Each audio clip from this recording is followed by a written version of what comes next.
سامعین گرامی قدر، ہم روزے رکھتے ہیں، کبھی اپنی دعاؤں کو قبول کروانے کے لیے، کبھی بلاؤں کو ٹالنے کے لیے، کبھی جنات کو نکالنے کے لیے، کبھی دوسرے لوگوں کے لیے، کبھی اپنے لیے، کبھی غم کے اظہار کے لیے۔ لیکن بنیادی طور پر روزہ ہے کیا؟ یہ ہوتا کس کے لیے ہے؟ کیونکہ اگر آپ صرف بھوکے رہتے ہیں تو آپ اپنے پیٹ کے لیے روزہ رکھتے ہیں کہ اس سے آپ کا پیٹ کم ہو جاتا ہے۔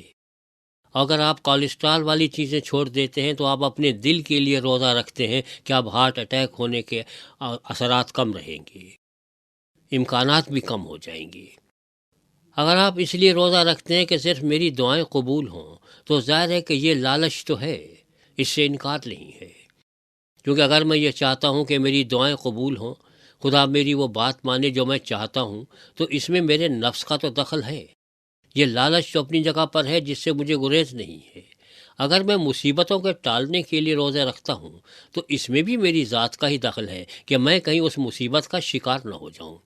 اس لیے ہم نے جتنی مثالیں بھی دیکھتے ہیں اس میں معلوم ہوتا ہے کہ کب کسی عذاب کو ٹالنے کے لیے رکھا گیا یا کسی اور کام کے لیے رکھا گیا تو اس کے پیچھے کوئی نہ کوئی مقصد تھا کہ یہ مجھے مقصد حاصل کرنا ہے۔ لیکن بنیادی طور پر یہ روزہ ہو کس کے لیے؟ کیونکہ ایک روزہ اپنی ذات کے لیے ہے، ایک روزہ اپنے معاشرے کے لیے ہے۔ کیونکہ آپ کو معلوم ہوگا کہ جب سیدنا مسیح سلام علیہ نے اپنے زمانے کے علماء کرام اور مشائخ عظام پر اعتراض کیا تو آپ نے کہا تم روزے رکھتے ہو تاکہ لوگ تمہیں جانیں کہ تم روزے دار ہو، تو یہ آپ دوسروں کے لیے روزہ رکھتے ہیں۔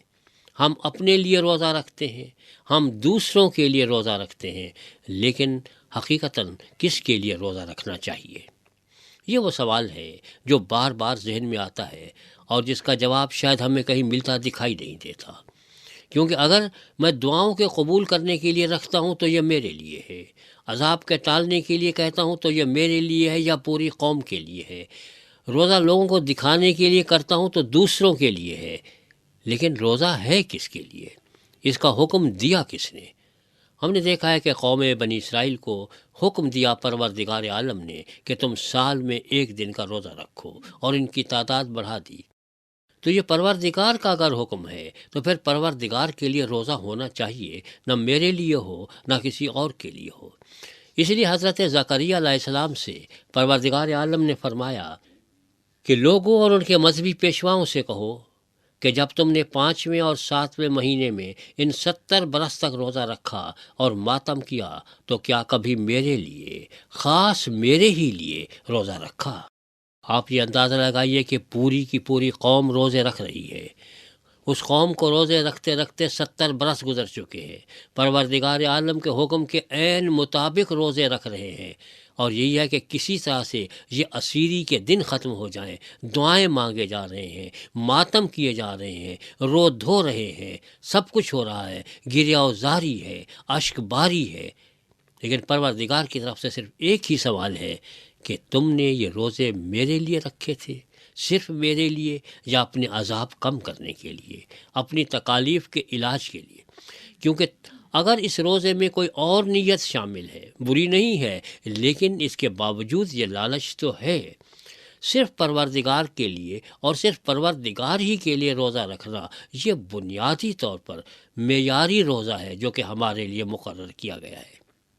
آپ دیکھیے کہ پوری قوم ہے، 70 برس سے روزے رکھ رہی ہے، اور خداوند عالم کو شکایت یہ ہے کہ تم نے روزے میرے لیے نہیں رکھے، تم نے اپنے لیے رکھے۔ یہ وہ المیہ ہے جو ہم تمام کے ساتھ ہے کہ یا ہم اپنے لیے روزہ رکھتے ہیں یا ہم دوسروں کے لیے روزہ رکھتے ہیں، لیکن پروردگار عالم کے لیے روزہ نہیں رکھتے، اس کے قرب کے لیے نہیں رکھتے، اس کی خوشنودی کے لیے نہیں رکھتے۔ ہم دوسرے فوائد اور فضائل کو مد نظر رکھتے ہیں، اور جب بھی کبھی کوئی قوم فضائل اور فوائد کے چکر میں پڑتی ہے تو پھر وہ اس کی روح کو بھول جاتی ہے۔ اس کے فوائد ہیں، اس کے فضائل ہیں، اس سے انکار نہیں ہے، لیکن وہ مطمع نظر نہیں ہے، وہ بنیادی مقصد نہیں ہے۔ وہ یوں سمجھ لیجئے کہ وہ بائی پروڈکٹ ہے جو آپ کو مل جاتی ہے، لیکن اصل پروڈکٹ تو خدا کی رضا ہے۔ اس لیے پروردگار عالم نے شکایت کی، اور پوری قوم بنی اسرائیل سے شکایت کی کہ 70 برس میں تم نے کبھی میرے لیے ایک دن بھی روزہ نہ رکھا، ویسے تم نے 70 برس روزوں میں گزار دیے۔ تو کہیں ایسا تو نہیں کہ کل کو ہم سے بھی یہی کہا جائے کہ تم نے روزے رکھے اور بڑی باقاعدگی سے رکھے، بڑے اہتمام سے رکھے اور بڑے احترام سے رکھے، لیکن کیا کبھی میرے لیے بھی رکھا؟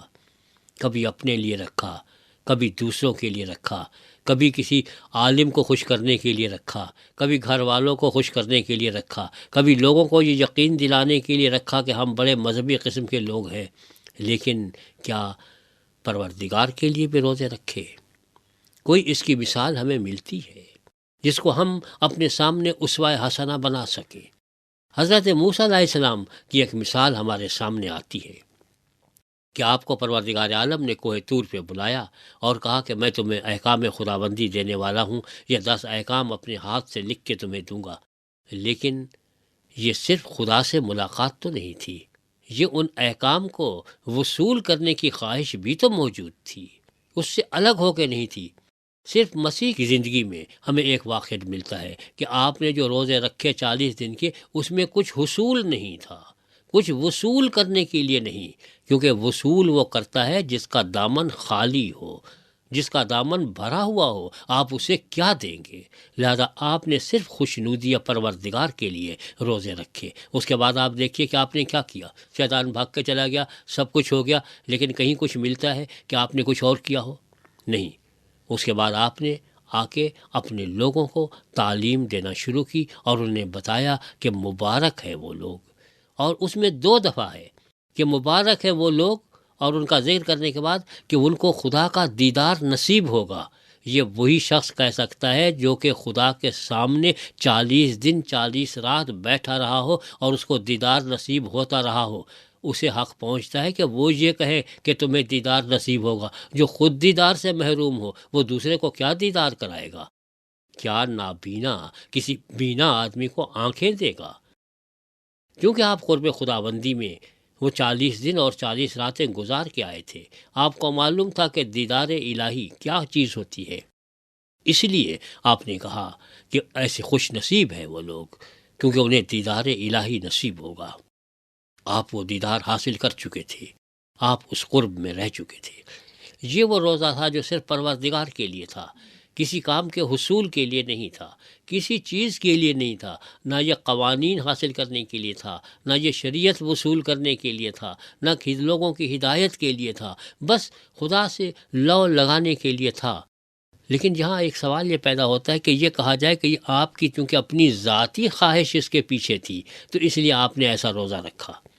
لیکن اگر آپ کلام اللہ کا مطالعہ کریں تو آپ کو معلوم ہوتا ہے کہ نہیں، بلکہ وہاں پہ واضح الفاظ ہیں کہ خدا کا روح آپ کو لے گیا، کہ یہ پروردگار کی طرف سے ہدایت تھی جس کے تحت آپ گئے تھے، یا یوں کہیے کہ جب آپ گئے تو اپنی مرضی سے گئے نہیں، بلائے گئے تھے۔ ہمارے دل میں یہ آتا ہے کہ آپ دیدار الہی کے لیے گئے تھے، اور لگتا ایسا ہے کہ پروردگار کہہ رہے ہیں کہ میرے محبوب میں تیرے دیدار کے لیے تڑپتا ہوں، یہاں پہ آ جا۔ 40 دن اور 40 رات ہم ایک ساتھ گزار دیں تو کیسا رہے گا کہ دونوں طرف سے آگ برابر لگی ہوئی، دونوں ایک دوسرے کی تمنا میں۔ یہ وہ روزہ ہے جو پروردگار کو چاہیے کہ جو صرف اور صرف پروردگار کے لیے ہو، کسی اور کے لیے نہیں، نہ اپنی ذات کے لیے، نہ دوسروں کو فائدہ پہنچانے کے لیے، نہ فوائد کے حصول کے لیے، نہ فوائد کے نزول کے لیے، بلکہ صرف خدا کو خوش کرنے کے لیے، اس کی خوشنودی کی خاطر، اس کی قرب کی خاطر، اس کی قربت کی خاطر۔ ایسا اسوہ حسنہ ہمارے سامنے موجود ہے۔ سوال یہ ہے کہ کیا ہم اس اسوہ حسنہ پر عمل کر سکتے ہیں یا نہیں؟ کیا ہمیں اس کی توفیق نصیب ہوگی یا نہیں؟ لیکن ہمارے سامنے اسوہ حسنہ تو موجود ہے۔ اور پھر جب آپ نے یہ وعدہ کیا کہ مبارک ہیں وہ لوگ جن کو خدا کا دیدار نصیب ہوگا، تو یہ ہمارے لیے ممکن ہے، یہ ممکن الحصول ہے۔ اس لیے یہ صرف ایک آئیڈیل نہیں ہے، جس کی یاد میں ہم بیٹھے ہوئے ہیں، بلکہ یہ وہ عملی چیز ہے جسے ہم کر سکتے ہیں، بشرطے کہ ہم اپنے مولا کا دامن تھام لیں اور ان سے کہیں کہ جیسے آپ نے قرب خداوندی میں اتنے دن گزار دیے اور پروردگار نے آپ کو بلایا، ہم آپ کی قربت میں کچھ دن گزارنا چاہتے ہیں۔ اگر زندگی کے اور کچھ دن نہیں تو یہی روزوں کے 40 دن بھی اپنے ساتھ گزار دینے دیجیے، جیسے آپ نے اپنے محبوب کے ساتھ 40 دن گزارے تھے۔